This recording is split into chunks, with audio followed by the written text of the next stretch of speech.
Assalamualaikum warahmatullahi wabarakatuh. Nama saya Muhammad Iqbal Adiwinangun dengan NIM 1822350 dan pada kesempatan kali ini saya akan mencoba menjelaskan mengenai tugas terakhir individual di mata kuliah IoT, yaitu adalah pembuatan API untuk memperlihatkan visualisasi real-time data yang ditangkap oleh HCSR4 dengan kode igniter. Jadi sudah sedikit perkenalan aja. Jadi kode igniter itu adalah PHP framework ya, yang ringan, cepat, dan tentunya mudah dipelajari. Dan intinya tuh framework ini tuh menggunakan pola arsitektur model view controller atau MVC yang intinya memisahkan logika aplikasi dari tampilan antarmuka sehingga kode tuh bakal lebih terorganisir dan mudah dikelola. Nah, jadi konteks penggunaan kode igniter itu akan relevan gitu dalam pembuatan API ini karena ya kode igniter tuh sangat mendukung pembuatan API dan kita tuh bisa mudah membuat endpoint yang akan menerima dan mengirimkan data dalam format seperti JSON dan ya tentunya nanti itu akan dikonsumsi oleh aplikasi visualisasi chartnya.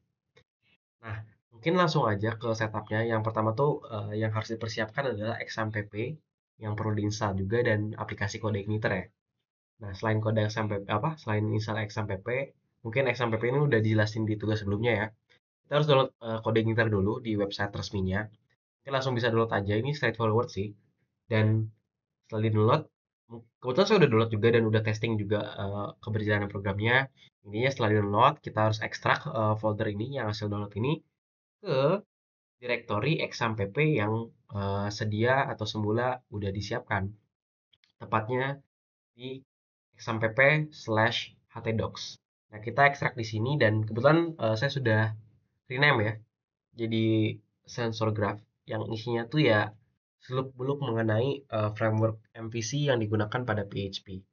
Dari app, terus kita lihat nih bisa ada controller, model sama views dan lain-lain gitu. Masih banyak konfigurasi-konfigurasi yang mungkin bisa diulik gitu ya. Nah, mungkin setelah itu kita mulai ke setup XAMPP-nya ya. Nah, selain benar-benar hanya menjalankan Apache dan MySQL dalam XAMPP, kita perlu satu step lagi mengenai extension INTL. Nah, jadi extension INTL itu perlu dipersiapkan dulu ya. Ya, jadi eh, extension INTL itu adalah sebuah extension di PHP yang menyediakan beberapa fungsionalitas untuk internasionalisasi aplikasi. Dan intinya eh, untuk kode igniter ini tuh kode igniter tuh memerlukan fitur-fitur dari ekstensi tersebut, ekstensi internasionalisasi tersebut seperti mungkin validasi time zone atau bahkan menjadi beberapa helper yang memerlukan penanganan lokal.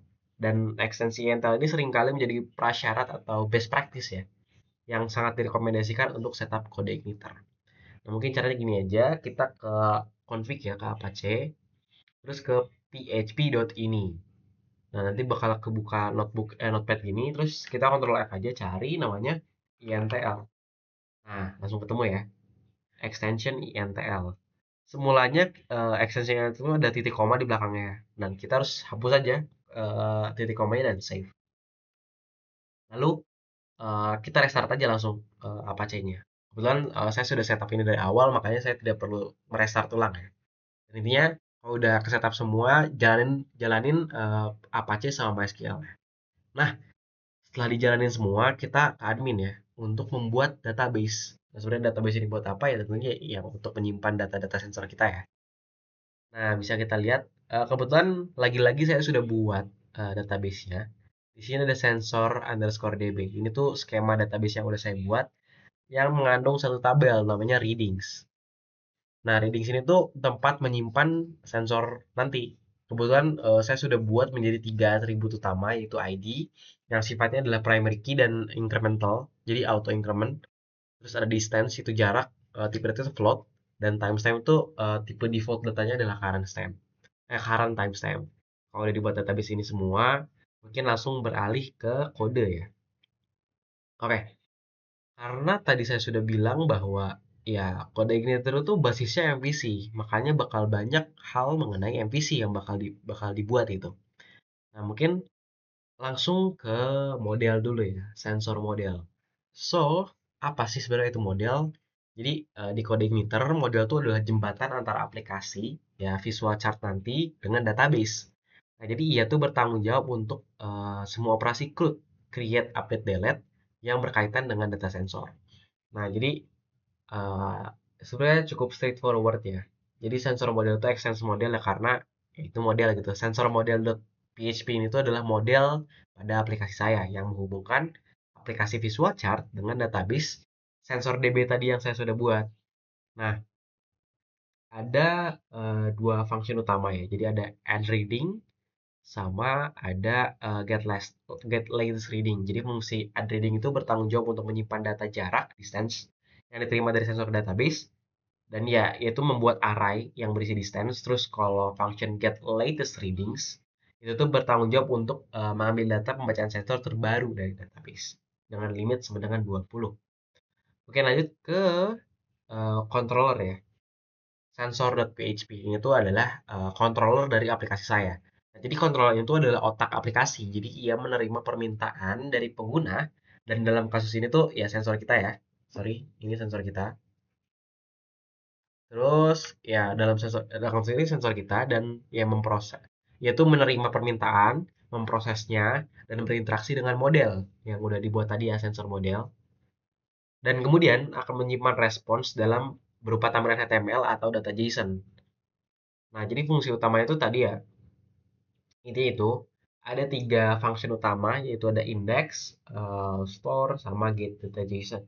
Nah, kalau function index itu adalah metode yang akan dijalankan ketika URL dasar aplikasi diakses. Nah, ya tujuan itu adalah menampilkan ya chart visualisasinya, itu kurang lebih. Nah, terus yang kedua itu ada store ya. Jadi function store itu adalah API endpoint utama untuk menerima data dari ESP32. Dan metode ini tuh mengharapkan data dikirim dalam format JSON. Biasanya tuh menggunakan HTTP post. Ini kan ada get JSON ya. Jadi memang diharapkan dalam bentuk JSON. Nah, terus yang terakhir adalah get data JSON. Nah, function ini tuh adalah API endpoint opsional untuk mendapatkan data sensor dalam format JSON. Biasanya digunakan oleh frontend. Dalam konteks ini JavaScript ya. Nah, nanti dijelaskan juga untuk update chart secara dinamis tanpa mereload halaman. Nah, fungsionalitas itu mirip indeks ya, ya sama-sama menampilkan gitu, mengambil data terbaru dari database dan perbedaannya itu adalah function ini itu tidak merender view, melainkan langsung mengembalikan data dalam format JSON. Nah, mungkin ada analoginya nih. Jadi misalnya sensor.php itu controller itu sebagai manajer proyek dan ia menerima instruksi dari browser untuk menampilkan chart dan ia kemudian memerintahkan sensor model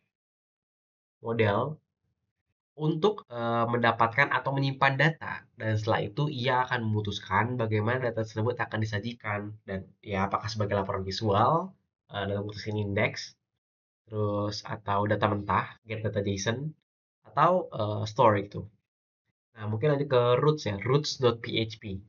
Nah, jadi roots di kode igniter itu adalah sebagai peta jalan untuk aplikasi. Jadi roots ini tuh mendefinisikan URL apa saja yang akan mengarah ke metode controller mana saja. Nah, ada beberapa fungsi utama ya. Misalnya di yang pertama nih, itu root slash doang. Jadi kalau ada root untuk slash ini tuh dia akan ngerut ke halaman utama aplikasi.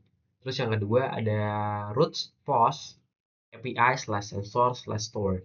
Jadi ini tuh roots untuk API endpoint penyimpanan data sensor. Jadi ketika ada pemanggilan HTTP post ke URL tertera, jadi kode editor tuh akan memanggil metode store yang ada di controller tadi ya.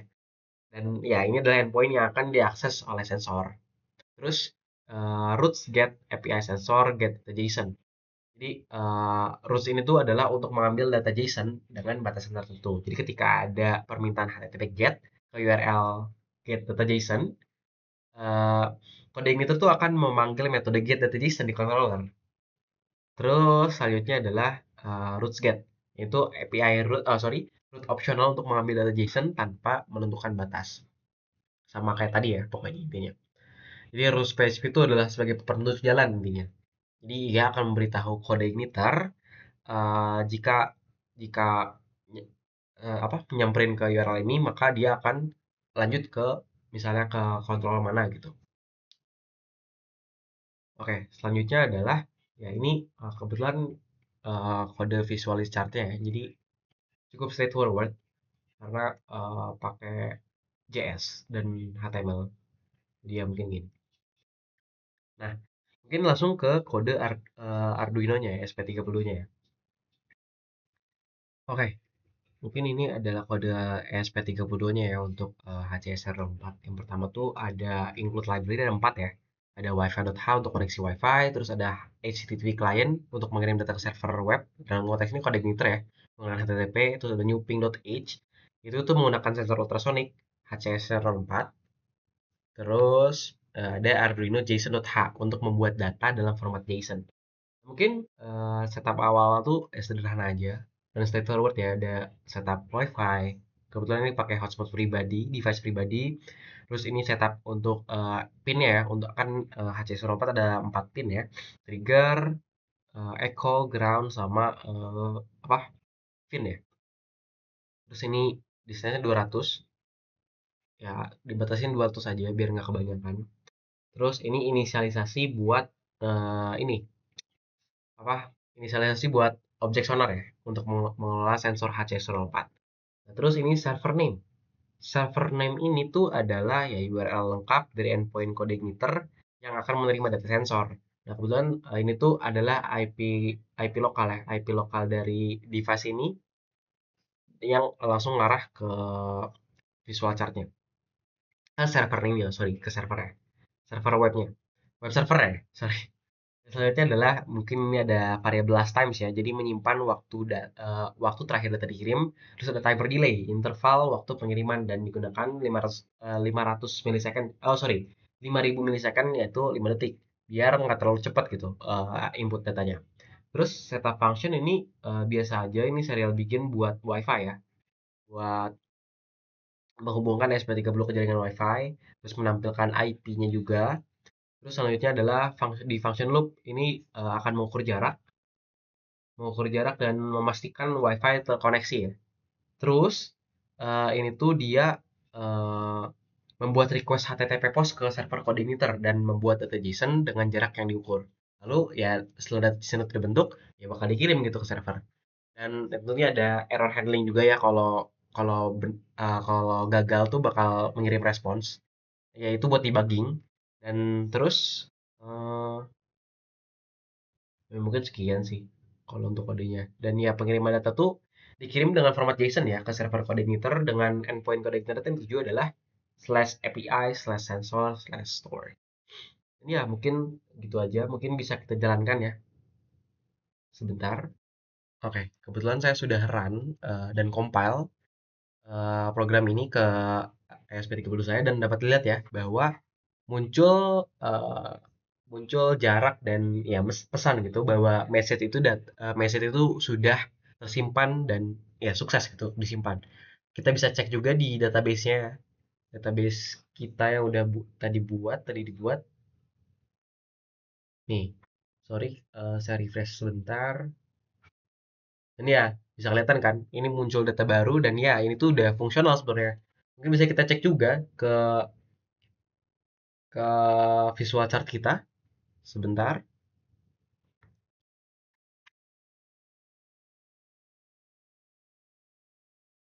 Nah, sudah kelihatan kan ya, kayak kita refresh sekali, tunggu.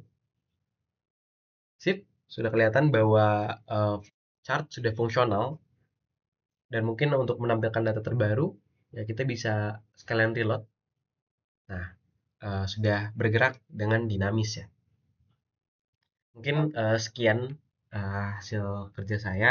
Mohon maaf bila ada kesalahan. Terima kasih. Wassalamualaikum warahmatullahi wabarakatuh.